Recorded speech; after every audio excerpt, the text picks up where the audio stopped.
Welcome to The Bridge, Your Health, Your Voice, the official podcast for the University of Maryland, Baltimore School of Pharmacy Patients Program.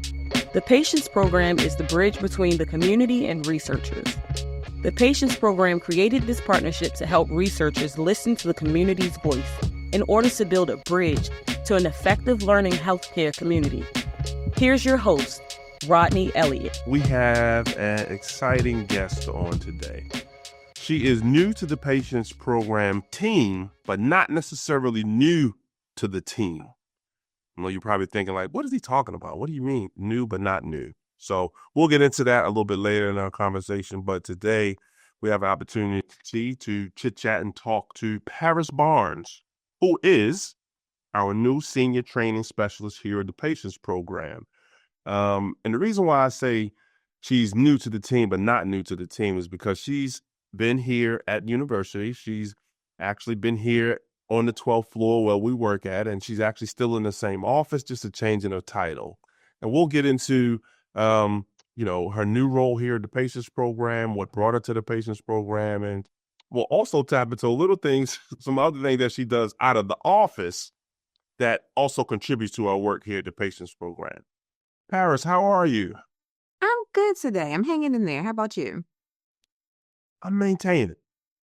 I'm maintaining it. I'm hanging in there as well, right? And it's funny you mentioned that because the way our offices is set up, your office for folks who's listening and even viewing, her office is right next to the community room or the little small cafeteria. Everybody has their lunch, go get a little water, etc. And if you walk on the outside of the office, you might hear a little tune every now and then, and you know where you need to think about where it's coming from. It's coming from Paris's office. As a matter of fact, she even has a sign outside that says, "Hey, I like to work with music.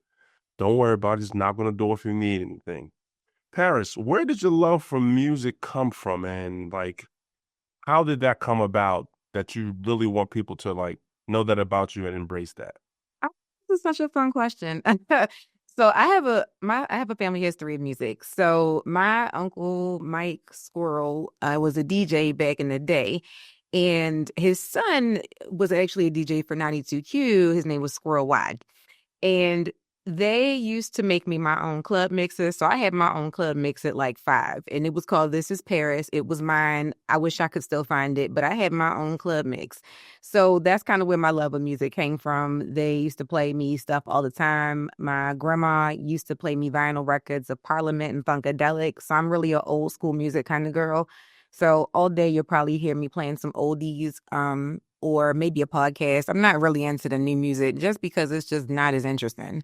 So I appreciate that. For me, I love music as well. And I read something a while ago where it said music is the only thing you cannot control from entering into your spirit. And for me, for sure, when I want to get pumped up, I listen to music. If I'm going to the gym, or if I want to kind of relax on a nice drive, I'll put in something that's relaxing. So music is definitely soothing. And I'm glad you brought that here to us here at the Patients Program.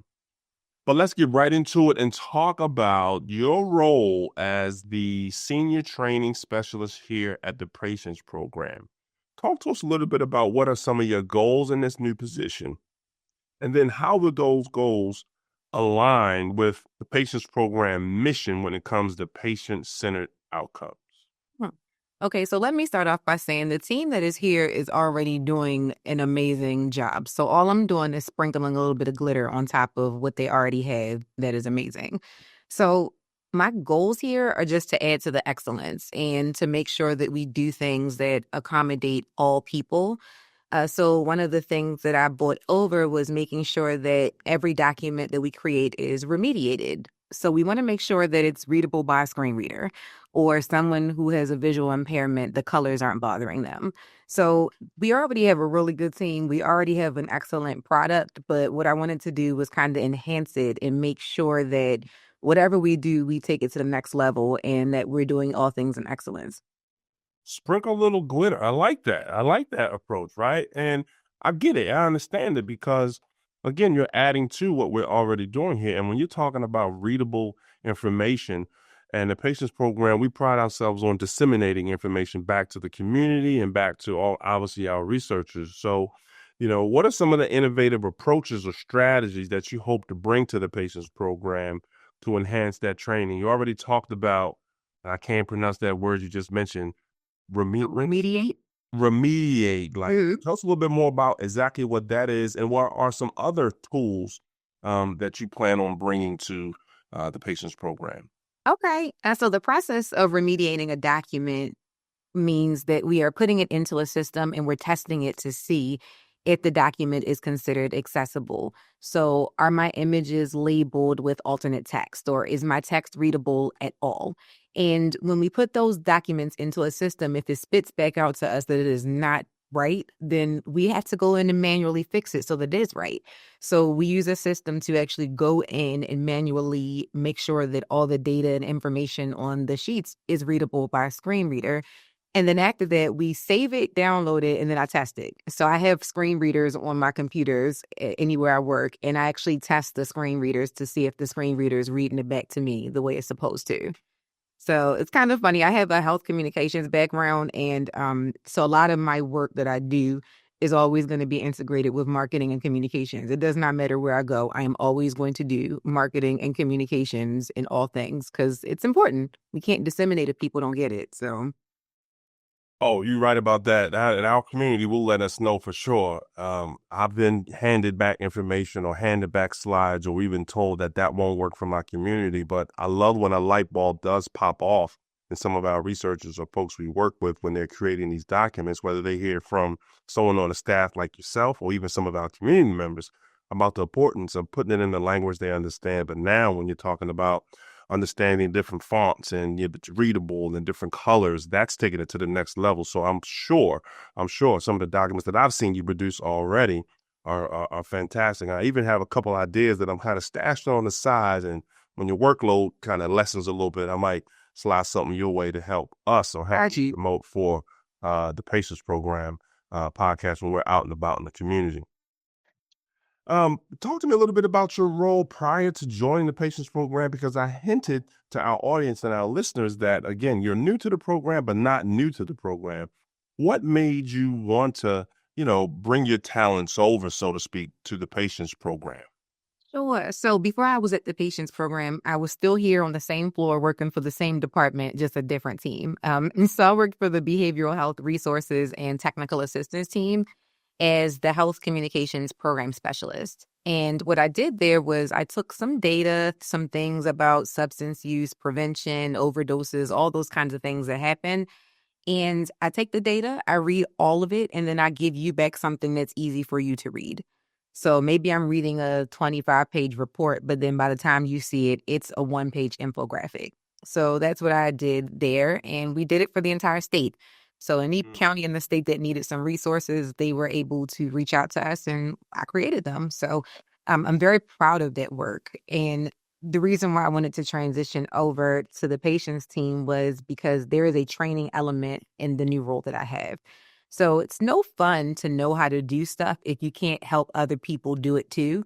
Like it's just in our culture, ain't no fun if the homies can't have none. So we have to be able to bring our friends on and the community on with everything that we do. So it's not fun to know how to do health communication and dissemination and train and giving other people information if they can't do it too. I want everybody to come up. So I wanted to come to this team to be able to train members in the community and connect them to resources that they can use, disseminate, and know how to share. I love that, Paris. I appreciate that for sure. And that's definitely going to be an added bonus to the work that we do here in the patients program, because when I'm out and about the community in my role, or whether I'm at a health fair, back to school event, and I'm handing out information, sometimes some people may take something and I coin it as a nickname of a frisbee.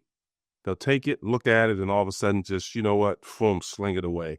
But then there's an opportunity where some folks will look at something and they really get it and they really understand it, and they'll take it home. And not only will they take a deeper dive with it, but they'll also share it with their community. So I'm pretty sure some of the products that you're going to be producing are going to be great for us internally, but also externally. You guys, I'm talking to Paris Barnes. She's the new senior training specialist here at the Patients Program. And throughout our first couple minutes of our conversation, you can kind of get the tone or understanding that she is a helpful person. right? She wants to help people. She's a volunteer. And not only have we recognized her abilities and brought her onto the team here, the Patients Program, other folks out and about here in the community in Baltimore have done the same. Paris, talk to us about your new role on the uh, Opioid Restitution Advisory Board. I saw something online, then I saw something, on social media, then I saw something in university campus page, and I was like, oh man, like Paris has really been rocking and rolling, and now she has a new role. Talk to us a little bit about that, and how do you envision your involvement making an impact on that team? That rule is a blessing. So it's funny. I randomly saw that they were asking people to apply for the advisory board on LinkedIn. And at the time, I was working with the other team, and I was like, we should all apply. So all of us applied, but there were different tracks to how you apply. So you can apply as a social worker or prevention specialist or lived experience. So I applied under the lived experience umbrella because for my entire life, I witnessed my biological father struggle with substances my entire life. So that role is a blessing because I am someone who firsthand was affected by watching someone have a substance use disorder. Therefore, I have a different standpoint than maybe someone who doesn't. So I'm a bit more invested in the cause, and I'm a bit more invested in the solution than somebody else who does not have their firsthand experience. Stay right there for a little bit, Paris. And when we're talking about your lived experiences, that is another terminology that we use here in the Patients Program a lot, particularly when we're talking about our community members. When I'm out and about in the community and I'm asking someone in West Baltimore about their interest in participating in research, maybe a focus group, a town hall seminar, I always stress to them or make sure they understand that their input is important. And you're talking about the whole gamut of research. And I let them know that the researchers and the doctors that we work with the letters that's all behind their name, PhD, all that, that's great. They have their practice in that. They study for that. But you have your lived experiences as well. Tell us a little bit more about why lived experiences are important, not only in your role on this advisory board, but also maybe you can talk a little bit about how it's important here in the Patients Program where we're involving some of our community members. I think lived experience allows us to have a different layer of empathy that others may not have. So academically, we could all be smart. We can read articles, we can do papers, we can know the data, and that's fine. But having lived experience gives us an additional layer of empathy to whatever we're connected to. So we can feel it different. And when we can feel it different, then we can affect it different. So again, of course, the research is there. That's fine. But because we have been through that experience, we know the nuances that maybe the research has not identified. If you feel it different, you can empathize different. Like that just makes all the sense in the world. And again, I'm talking about that light bulb, right? When a light bulb pops off or pops in front of, imagine that light bulb pops off in someone's head when they're in a focus group, that kind of lets me know that we got it. They understand now. They understand that they have a seat at the table and their information, their input is so, so valuable. So thank you for sharing that for sure. And I know you'll excel in that role on the advisory board, bringing that lived experience to that, and also here the Patients Program in your role. I'll throw this nickname out here. Won't you tell me a little bit about where it came from and what it means to you? The Quiet Giant. Who is the Quiet Giant, Paris? Uh, so I'm not somebody who likes to be in the front. I'm not typically somebody who's like, look at me. I don't want to make a speech. I just want to do what I do and do it well, and the people will see the results. So a lot of the times my family's like, you did that? You did that? Oh my God, you did that? How did you do that? And I'm like, I just did it because I knew it had to be done. I did what our people needed. I did what the community needed. I did it because it was just something that had to be done in general. So I don't ever want to be someone who's in the forefront. So the quiet giant came because I'm actually a really short girl, but I am quiet. I'm going to move in silence like lasagna, and then I'm going to pop out and it's going to be done, and then I'm going to move on to the next thing. But people are for some reason think it is ultra amazing, the stuff that I do. And I'm just like, I just want to see better for our people. So I'm going to do what it takes to see better for our people in our community. For folks who's listening, and whether you're listening or you're viewing this on YouTube or Spotify, wherever you listen to your podcast, listen to The Bridge, if you can tell me what artist dropped the line "move in silence like lasagna," because I know what Paris just did right there. She dropped something. If you can tell me what artist she got that line from, you have a patience program power pack coming from me.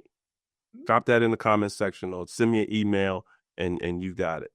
Quiet Giant, nickname from your family, totally understandable. And that was another award that, again, as I'm researching and doing work, that you received. You received the UOB Community Service Award, which is given to someone who's recognized for her sizable volunteer efforts to people facing barriers in Carroll County and beyond. Again, that talks a little bit about doing something that needs to be done. How did it feel receiving that award and being recognized for the work that you did, but also from your colleagues and from your peers? It was a blessing. I'm a Baltimore City resident. I have lived in Baltimore my whole life. So whenever the call was made to step outside of Baltimore and to step into Carroll County to help out, it was intimidating because I said, look, I don't know how what we're going to do is going to be received, but we're going to try it and we'll see what happens. Yep. So we tried it and we saw what happened and it worked and the kids loved it. So we just kept rolling with it because the data said it needed to be done, but we just didn't really see where the product was happening.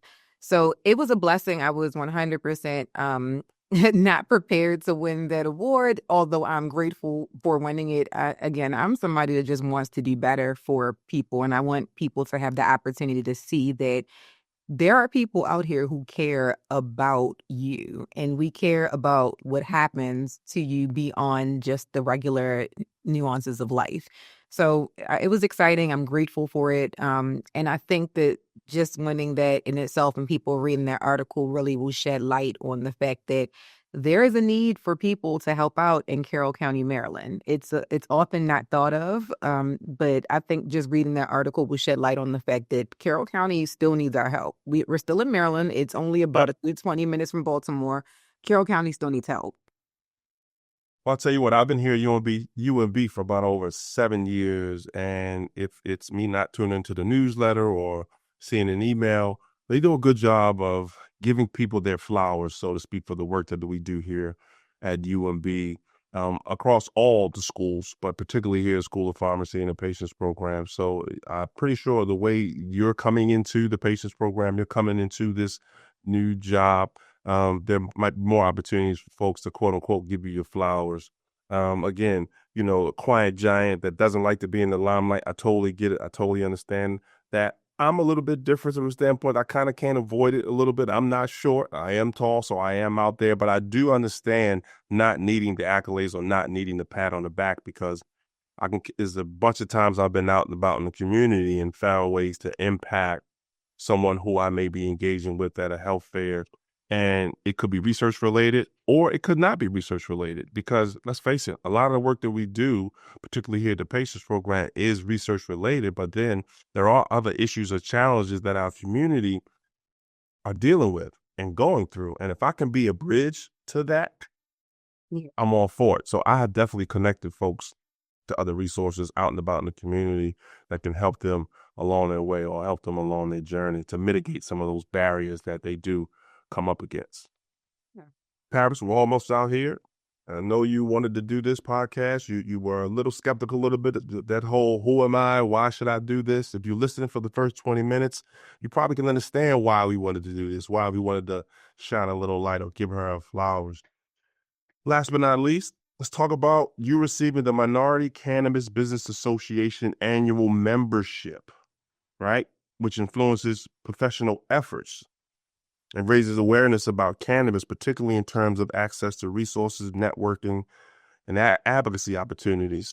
How important was that for you, and what are your plans with that? So that scholarship was awarded by UMB as well. UMB has a program called Umbrella, and it is a women's mentorship program. So that scholarship was awarded by this institution as well. And when I applied for that scholarship, I was in my last year of the Master's in Medical Cannabis program, and I was trying to find organizations that aligned with why I started studying medical cannabis in the first place. So once I got that scholarship, I was connected to a network of different people within the cannabis industry that did many different things. But the goal of that was to be able to connect with individuals whose idea was to work directly with the community on medical cannabis advocacy and education. So that's what I did with that. And I'm still connecting with those people, and I'm still very heavy in the plant medicine community and things like that, because I think that we, as consumers of medication and things that are good for our health, we should have choices to how we wish to treat anything we have. Have choices, have a seat at the table, have a piece of the pie, however you want to word it. I totally get it and understand it. And when we're talking about being innovative in this space of medical cannabis, I'm pretty sure there's some research being done. This haven't come across the patients program table yet, but in the event that it does, do you think it could be beneficial to some of the folks that we engage with? And if so, what specific initiatives or outreach efforts would you think would have an impact when it comes to the medical cannabis? Oh, yeah. I see that medical cannabis 100% has a place within the patients program or any program in general. The patients program works for patient-centered outcomes. So if that patient has an outcome that medical cannabis could potentially be able to help, then we would be doing a disservice not to connect them to the resource that they could utilize to make the choice of their own. So I 100% could see in the future this being a part of our program. And there are resources and organizations that do rally and get behind the idea of medical cannabis. So Americans for Safe Access is an organization that is going to help individuals navigate how to kind of go around the medical cannabis system and how to advocate for how they wish to treat themselves with medication. So there, to be honest, there is not a ton of medical cannabis research, but that doesn't mean that there won't be soon. So Yeah, and I'm glad that we have someone on our staff, someone on our team who would be ready in the event that that does come, because we have got inquiries from folks, not about cannabis, but about different other projects and different other sectors. So having someone on team that's excited about working with that, for me, it's great. I love it. I love the work that we do here, and I'm glad that Paris is on our team now. She's still friends with her other colleagues as well. Again, she's in the same floor, same office, but it's good to have her with us now as well. Paris, before we get out of here, I live in Rosedale, which is about 30 minutes, depending on traffic, maybe 35, and I'm planning on not taking the tunnel home today, which means I probably got about 45 minutes to cruise to go home. Give me an artist, an R&B artist I can listen to on the way home today that'll kind of just get me in the mood to have and enjoy a good dinner. this is not a hard question. Christopher Maurice Brown is always going to be the artist. Chris Brown is who you're going to listen to. 45 minutes straight through those skips. If he's not your cup of tea, then we are the Beehive over here. Beyonce is always ready and available for you. Chris Brown and Beyonce are in my repertoire. I haven't listened to Chris Brown in a while, so I'll just throw them on Essentials, and I can just maybe listen to a couple tracks of Chris Brown going home, and I truly appreciate that. But more than anything, I appreciate this conversation, Paris. Thank you again for joining us today on The Bridge. We truly appreciate it, and I will see you later. Thank you. Thanks for having me. Thank you for listening to The Bridge, your health, your voice. To learn more about the Patients Program, visit our website at www.patients.umaryland.edu.